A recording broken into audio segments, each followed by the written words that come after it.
Okay, let's dive right into this. Welcome to our explainer today, where we're looking at something that is incredibly fun, but honestly, surprisingly deep. We're breaking down a specific story from the wildly popular animated show Motu Patlu. Now, you might be wondering, why this show? At first glance, you'd probably think, well, it's just a kid's cartoon, right? It's filled with slapstick comedy and guys eating tons of samosas. And you wouldn't be wrong. But when you actually look closer at the source material we're unpacking today, it serves up this incredibly sharp modern fable. It perfectly mirrors our own chaotic digital lives.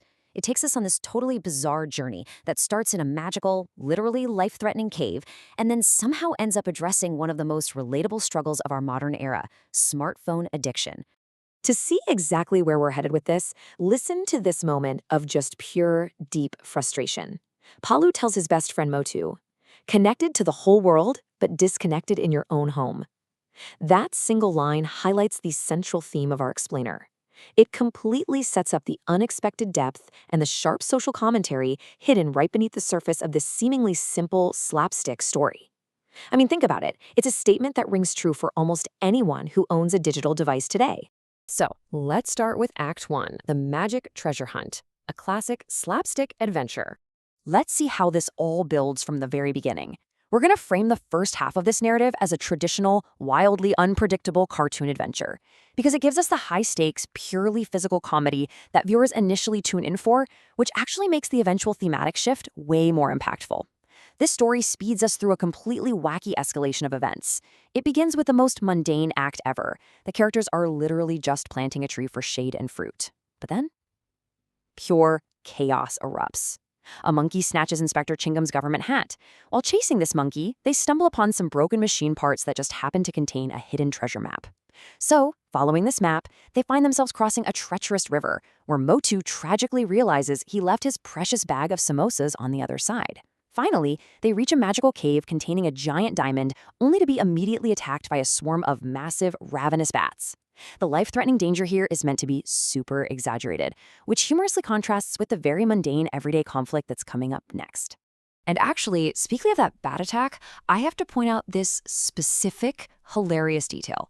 When faced with these giant, terrifying creatures, Inspector Chingham heroically steps up to fire his weapon and save the group, but he only has 6 bullets. He fires them off, runs out of ammo almost instantly, and literally has to apologize to the Bat Brothers before the entire gang barely escapes the cave with their lives. It's just peak physical comedy and high stakes. Which brings us to Act 2, the bizarre new smartphone, a sharp turn to reality. This is where we experience some serious narrative whiplash. The story abruptly pivots from outrunning giant bats in a mystical cave to a completely ordinary setting. Motu deciding to buy the latest model's smartphone. He wants to keep up with the world, get on all the new apps, and, be part of the digital age. But this isn't just any phone. When Motu tries to use it, the automated voice constantly tells him he's out of the coverage area. So they consult their scientist friend, Dr. Jatka, to decode the absurd tech acronyms advertised with his phone. The first one is NUR. It stands for Not Under Roof. It's this hilarious software error that requires the user to physically step outside their house just to get a network signal. I mean, it's incredibly ironic that this so-called latest software literally forces Motu out of the comfort of his own home just to use it. But wait, the absurdity actually escalates. Motu goes outside, and his phone still doesn't work. Why? Well, because of NUT, Not Under Tree. It's a software limitation that causes the phone to lose network coverage simply because the user happens to be standing beneath a tree's branches. The mundane frustration of Motu trying to find a signal in his own yard is something we've all experienced at some point. But here it's pushed to a comical extreme. And just to summarize the rest of these completely ridiculous acronyms, the phone also features NUC, NUB, and NUS, which means it won't work under a cloud, under a bird, or even under the open sky, culminating in the absolute ultimate punchline, NOE, not on Earth. So this extremely expensive, highly sought-after device is basically unusable on our entire planet. It's a genuinely great piece of satire on how we so often blindly buy the latest tech gimmicks without understanding if they're actually going to improve our lives. Next up, Addicted and Disconnected, the Rule of Threes.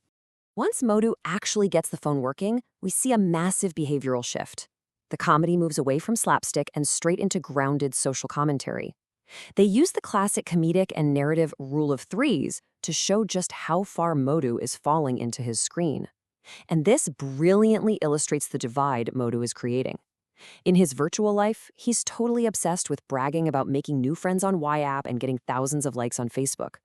But in his real life, his actual best friend, Patlu, is storming off in genuine anger. Motu's perceived digital popularity is directly causing damage to his real-world relationships. Let's detail the three specific, escalating incidents where Motu's obsession ruins his real-life experiences. First off, he's so distracted reading jokes on his phone that he accidentally eats hot chilies from the tea cellar instead of actual food, completely burning his mouth. Second, Patlu tries to make amends with a really sincere offer to cook a nice meal and chat, but Motu completely ignores him just to forward a joke. And third, the group takes Motu out to a beautiful picnic, specifically to get him away from the phone. But instead of playing volleyball with his friends, he just sits on a bench, entirely glued to his screen. Now, what's really interesting about this slide is how it brings us to a taste of his own medicine, the emotional climax of the story. This sequence perfectly sets up the emotional climax. The narrative tables are about to brilliantly turn on Motu. The writers don't just have someone give him a boring lecture, no, they make him experience the exact isolation he's been putting everyone else through. We can walk through this reversal sequence step by step. Remember, Motu's defining character trait is his massive appetite. The guy is absolutely starving. So in step 1, he begs Patlu to make him food, but Patlu ignores him because he's distracted by a joke on his phone. In step 2, Dr. Jodka also ignores Motu's cries of hunger to forward that exact same joke. Finally, in step 3, a totally desperate Motu goes to the street vendor begging for samosas, but the seller ignores his order, completely absorbed in reading the very same forwarded joke on his own device. Motu's desperate hunger is entirely ignored by a community that is now suddenly glued to their screens. This isolation forces Motu to finally look up and realize what he's done. As he says in this quote right here, "There's an addiction to phones now. Nobody is listening to me." It is his ultimate moment of realization. Giving him a taste of his own medicine proves to be the absolute most effective way to break his digital trance. He finally understands how lonely it feels when the people right in front of you are miles away in their heads.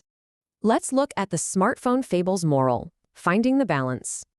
Which brings us nicely to the resolution of our story, where the characters take a moment to directly state the core moral lesson of this modern fable. And the great thing is, it's not about throwing all technology into the river, it's about finding the balance. Inspector Chingum steps in and delivers this incredibly grounded advice to Motu. Anything in limit is good, excess leads to disaster. So the crucial point is that our explainer's core message today isn't anti-smartphone. It's just a highly relatable message about managing screen time, staying present, and ensuring our tools don't become our masters. But, of course, this is still a comedy, right? The story ends on a lighthearted, super realistic gag.